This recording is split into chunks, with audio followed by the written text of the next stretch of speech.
What's up guys, Houndish here, and today we have the weekly reset breakdown for Destiny 2 and the launch of Season 17 kicking off on Tuesday the 24th of May. And so with the new season launching, we'll talk about reveals initially, as Bungie is set to show off the new content immediately before launch. But we're also going to touch on changes to rewards, vendor updates, plus featured activities for the week, including new rotators and system changes. And then additionally we have Nightfalls, core activities, and more to break down in the video as we head into a new season of content for Destiny 2. But before we get into it guys, this video is sponsored by NordVPN. And since we all spend a lot of time online, it's certainly worth considering a good VPN to protect our data and connections while gaming. Whether at our home PCs or using laptops and mobile devices, NordVPN helps us by hiding our IP addresses from bad guys who want to disrupt our connections or steal our data. So whether we're on public networks or our own home network, Nord creates a virtual location for our devices, and this can emulate more than 59 different locations, which is awesome because it stops network attacks like DDoS attacks from hitting your actual network when gaming. But it's also a really useful tool for avoiding geographical restrictions on content. Plus, recently Nord launched a new threat protection feature that grants extra security against web trackers and malicious ads, as well as harmful websites and infected files. And so Nord is packed with absolutely awesome features, but it's really easy to use with an auto-connect feature that protects us without any hassle. Or we can use its more in-depth features to connect to over 5,400 dedicated servers. And if you want to try NordVPN out, it comes with a 30-day money-back guarantee, so you can sample it risk-free. And by following the link in the description below, you get a 2-year plan plus an extra month free, which is a pretty epic deal. So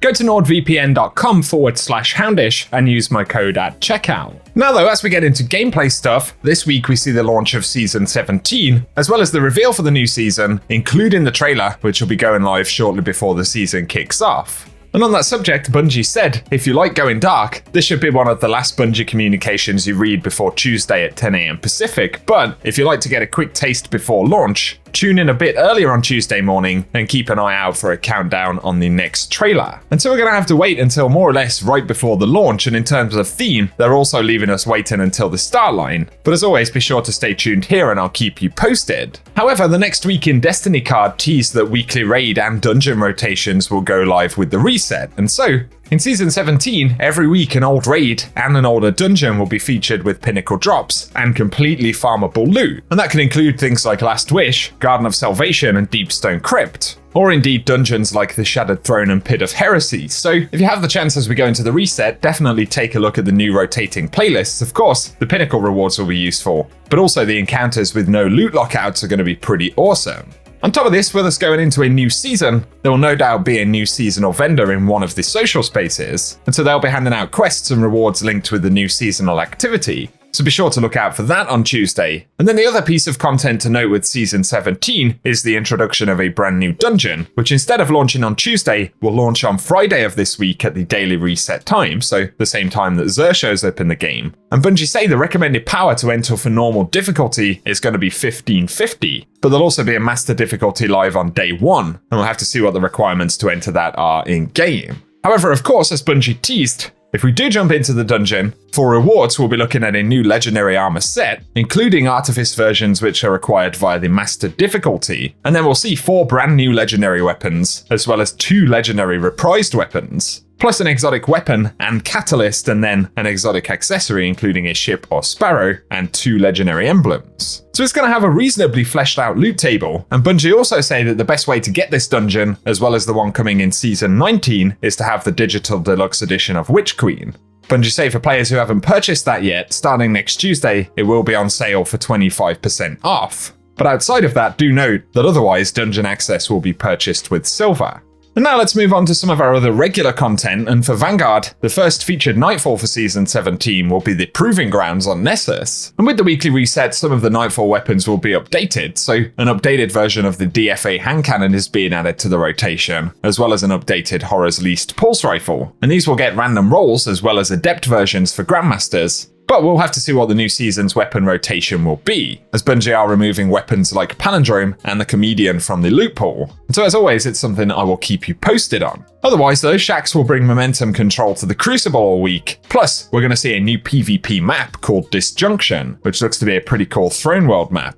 And otherwise for PvP modes, Iron Banner will return on week 2 of the season on May 31st, and Trials will have a short break before returning on June 10th in week 3 of the season. Next though, we should speak about pinnacles, and based on last year's season updates, many of the Throne World's pinnacles are likely to still be an option for leveling up, especially things like the raid and weekly story. Then the Season of the Risen content will continue to be available and rotate till the end of Year 5, although pinnacle rewards may possibly be removed. It'll still allow players to carry on working on the majority of Season 16 objectives, like titles and things like that. But then of course, the brand new seasonal activity will no doubt offer some pinnacle rewards. And Bungie have said for power leveling in the new season, power bands have essentially been increased by 10.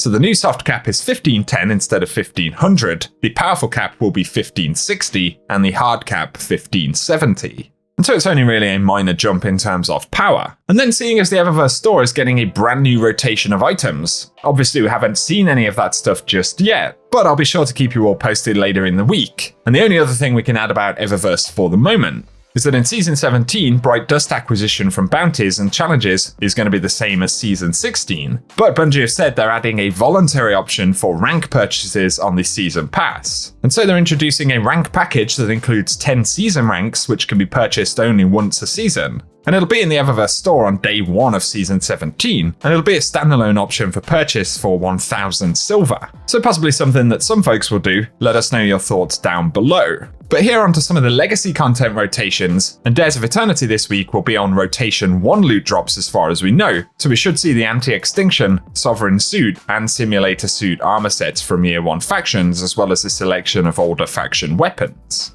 For the Vault of Glass, the challenge mode should be Ensemble's Refrain, which is Atheon challenge, and so if you complete that on Master difficulty, Corrective Measure Time Lost will be the featured drop.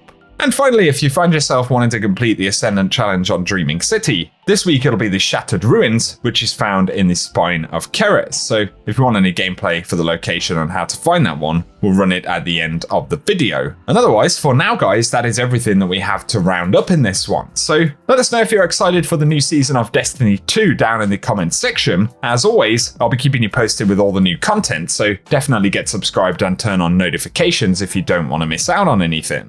Also, a like rating down below really does help us out if you've enjoyed the video today, but otherwise, as always, I appreciate you tuning in, and I hope you guys have an awesome day.